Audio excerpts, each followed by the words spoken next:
Hello, my name is Rowan. I'm an anthropology student in the class of 2023, and today I'll be presenting on my anthropology honors program thesis project called Reweaving the Uaman Luar, Cultural Reproduction and Contested Autonomy among the Kamëntsá. This research was undertaken under the auspices of the anthropology honors program and the McNair Scholars Program, and it was mentored by Dr. Maria Fernandez Cajon of the Department of Anthropology. In this presentation, I'll be moving through the major components that made up my research project, from the background, that is the geographic and ethnographic context of my research, where I worked and with whom and why, through to the methodologies that I employed and the theoretical framework through which I analyze my data, and finally moving on to a discussion of the results and the future direction of my research. For a brief synthesis and summary, however, the viewer is invited to pause on this slide and read the abstract provided here. Now I'd like to begin with some context, some background on the Sibundoy Valley, my field site. The Sibundoy Valley, also known in Spanish as El Valle de Sibundoy and in Kamëntsá as Benbe Uaman Luar Tabanok, is coextensive with the high upper elevation region of the Putumayo department of southwest Colombia. Putumayo straddles the Andean highlands to the west and the Amazonian lowlands to the east, and the Sibundoy Valley is an ecological transition zone between both. A picture of the Sibundoy Valley in relation to several regional landmarks. For example, the city of Macoa, the capital of Putumayo Department in the Amazonian lowlands to the east, and the highland city of Pasto to the west. Also visible in this picture is the Laguna de la Cocha, Colombia's second largest inland body of water, which has great spiritual significance to the indigenous peoples of this region. Having covered the geographic context of the Sibundoy Valley, I would now like to discuss the ethnographic context, that is, the Kamëntsá Biya, their identity, their history, and what their contemporary situation is today. The term Kamëntsá Biya is the full ethnonym of the people more generally known as the Kamëntsá, and it roughly translates to people of this place with our own thought and language. The Kamëntsá are the ancestral inhabitants of the Sibundoy Valley, which they call the Uaman Luar, our sacred place of origin. The Kamëntsá speak a language isolate unrelated to any other, and their culture is also a unique fusion of Andean and Amazonian elements. Their population is currently at about 7,500 individuals, most of whom live in the eastern part of the Sibundoy Valley, in and around the town of Sibundoy, also known as Tabanok, meaning place of return. Now it would make sense to provide some historical context. For millennia, the indigenous peoples of the Sibundoy Valley lived as traders and intermediaries between various other native groups of the Andes and the Amazonian lowlands in this strategically important crossroads of southwest Colombia. First contact with Europeans occurred in 1535, and Christianization began soon after in 1547. Soon thereafter, a form of syncretic Catholicism developed in the valley. And by the year 1700, the indigenous cacique Carlos Tamoebioy established legal rights to valley lands for his indigenous, that is, Kamëntsá descendants in perpetuity. The Capuchin order, that is a religious order of the Catholic Church, was established in the valley in 1904 and saw the rapid colonization of the valley by outsiders, road development projects connecting the Sibundoy Valley with the rest of the country, and considerable attempts by the Capuchins to deculturate the indigenous communities while forcing assimilation to Catholicism, the Spanish language, and Colombian national identity. That is, within the Capuchin era in the Sibundoy Valley, it becomes possible to speak of the advent of settler colonialism on Kamëntsá territory. Since the Capuchin mission dissolved in 1970, the Sibundoy Valley has undergone continuing settlement and transformation at the hands of outsiders, including multinationals, guerrillas, and narcos. Having now established the identity and history of the Kamëntsá people, the ancestral inhabitants of the Sibundoy Valley, I would like now to discuss the methods and theoretical framework that I employed in developing this research. Now, as an ethnographer, naturally, I employed primarily ethnographic methods in conducting this research. These were, first and foremost, conventional ethnographic methods involving participant observation, writing field notes, recording interviews, and recording focus groups. These methods provided the bread and butter of my ethnographic fieldwork in the Sibundoy Valley. I also employ, however, what I term experimental and experiential methods, which involved the phenomenological analysis of the subjective experience of participating in 3 Yahe ceremonies, and Yahe, is important to note, is a powerful entheogen, or hallucinogen with spiritual and medicinal properties, employed by the shamans of the Kamëntsá and other indigenous peoples of Colombia. I also employed an apprenticeship approach to learning how to weave with a collective of artisans. And then there are what I consider participatory action research methods. So in the case of my fieldwork in the Sibundoy Valley, I taught community English classes. I focused my research on issues of concern to the community. In the future, I will be translating my honors thesis in anthropology to Spanish for dissemination within the community and further revision before moving to publish. And I'm also committed to future, perhaps lifelong work with the Kamëntsá people in the Sibundoy Valley. So after conducting my first fieldwork there for my undergraduate research thesis in the anthropology honors program, I look forward to returning to conduct further research with them in the future.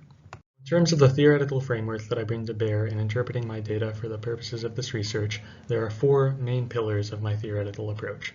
The first is the classic anthropological model of cultural change called transculturation, which describes a three-pronged model of cultural change and adaptation, principally occurring in situations of colonial contact. First is deculturation, which describes the partial loss and disaggregation of a colonially subordinate culture. Then comes acculturation, which is the partial imposition and partial adaptation of a colonially imposed culture. And finally, out of the syncretic merging of these two different cultures, you have neoculturation, which is the emergence of a third, a new, a novel syncretic culture out of the merging of the two, both colonially subordinate and colonially imposed cultures. However, I found this model a little bit limited in terms of analyzing every possible dimension of cultural adaptation, creativity, and change in the case of the Kamëntsá people. For that reason, I developed what I term a grounded theory model, that is a theoretical model emerging from the data, emerging from close reading of my data, and I termed this model cultural reproduction, which describes a four-pronged model of cultural change, creativity, and adaptation among the Kamëntsá, consisting of the preservation of ancestral and traditional elements, the recuperation of partially lost traditional elements, the rearticulation, that is the resignification of existing traditional elements, and finally the invention of novel elements, but still departing from ancestral or traditional precepts. I also employ the concept of autonomy, which in terms of the anthropology of indigenous and Afro-descendant communities in Latin America, describes three types of possible autonomy, that is the ability to exist outside of the political, cultural, and territorial occupation and dominance of non-indigenous and non-Afro-descendant cultures. So you have political, cultural, and territorial autonomy. And in my analysis, I describe cultural reproduction as helping indigenous communities like the Kamëntsá advance claims to autonomy in the cultural, political, and territorial realms. Finally, I employ the concept of pluriversality, which can be described by reference to a couple of axioms common in the literature around this subject, which are a world of many worlds and another world is possible. And pluriversality basically describes the right to difference, the coexistence of many worlds against the homogenizing threat of an ontological singularity, the one world, that is, the world imposed by Western global cultures and neoliberal capitalism. And it's the right to difference, the right to having their own world and their own ontological autonomy that the Kamëntsá are fighting for. Having now summarized my methods and theoretical framework, I would like now to move into a description of the particulars, including the timeline and the results of my ethnographic fieldwork in the Sibundoy Valley. In terms of timeline, my relationship to the Sibundoy Valley goes back several years, to April 2019, when, as a young backpacker making my way through Colombia, I first visited the Sibundoy Valley for 3 days. Although that visit was brief, it did establish a lasting impression on me, and it was for that reason that I would return to the Sibundoy Valley when it came time to develop a senior research project for the Anthropology Honors Program during my time at the University of Oregon. So last year I developed, through the Humanities Undergraduate Research Fellowship, an ethnohistorical research paper on transculturation in the Sibundoy Valley, that is, the way that the indigenous cultures of the Sibundoy Valley have changed and at the same time maintained and reproduced their culture through time and despite the transculturating pressures of globalization and of the impositions of a colonially dominant Catholic, Colombian, and non-indigenous culture. So that research project covered from December 2022 to May 2023, about 6 months, and it would result and lead directly into my current and ongoing ethnographic fieldwork in the Sibundoy Valley. So the first fieldwork phase of my current project, my ethnographic fieldwork, was conducted over the summer of 2023 with the help of the McNair Scholars Program. So that was June to August 2022, consisting of 10 weeks of ethnographic fieldwork in the Sibundoy Valley, living with the Kamëntsá host family. The second phase of fieldwork occurred in February 2023, consisting of 2 weeks of final thesis fieldwork, and I returned in February to attend Butskanate, also known as Klestrinje, that is the most significant annual festivity in the Sibundoy Valley. And then that second phase of fieldwork was followed up by the thesis write-up phase from March to May 2023, 3 months, during which time I wrote up a final thesis that came out to about 220 pages. In terms of the results and the findings of this research, there are a couple of points I'd like to highlight. So I found that cultural reproduction towards autonomy is at work in the following respects in 3 domains of Kamëntsá culture, and this list is by no means comprehensive. I'm limited by time and space constraints, and you're advised to read my entire 220-page thesis if you're interested in the whole story. But these are some of the highlights. So, in the artisanal industry, I found that the invention of a beadworking tradition that draws on ancestral weaving and mask-making techniques allowed for the revalorization and writ large the reproduction of this culturally vital tradition, the artisanal industry.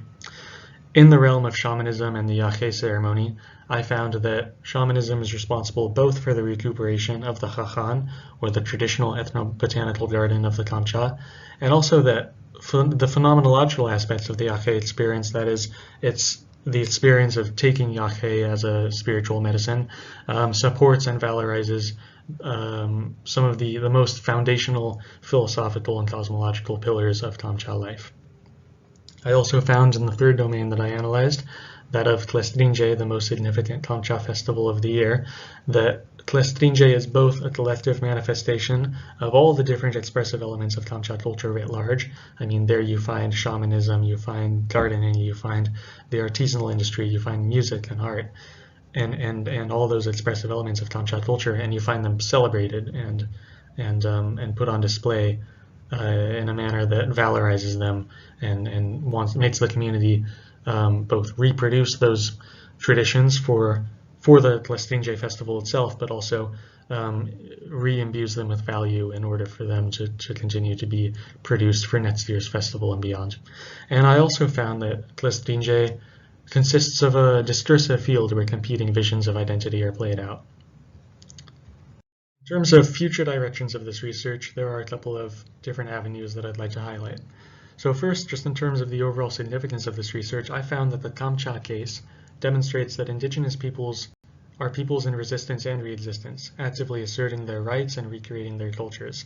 And I plan to extend this thesis in future ethnographic work, both with the Kamëntsá in particular, and with other indigenous peoples in Colombia and beyond. I also plan to translate my thesis into Spanish, for which I recently obtained a grant from Global Education Oregon, and I will disseminate the translated thesis into the community in order to get collaborator feedback. I'm also going to return to the Sibundoy Valley in October and November for Waikanate, the Kamëntsá Day of the Dead, an important festival. And I feel overall that I've developed lifelong research and personal commitments in the Sibundoy Valley for which I'll always return, particularly for my master's and PhD research. And in the future, there are several particular areas of possible research avenues in the Sibundoy Valley that I'd like to pursue. This concludes my presentation on my honors thesis project, Reweaving the Uaman Luar. Here's a partial list of some of the people who made this research possible, and to all of them I'd like to say, as my collaborators might in the Sibundoy Valley, Aslepayan and Lukan. Thank you from the heart.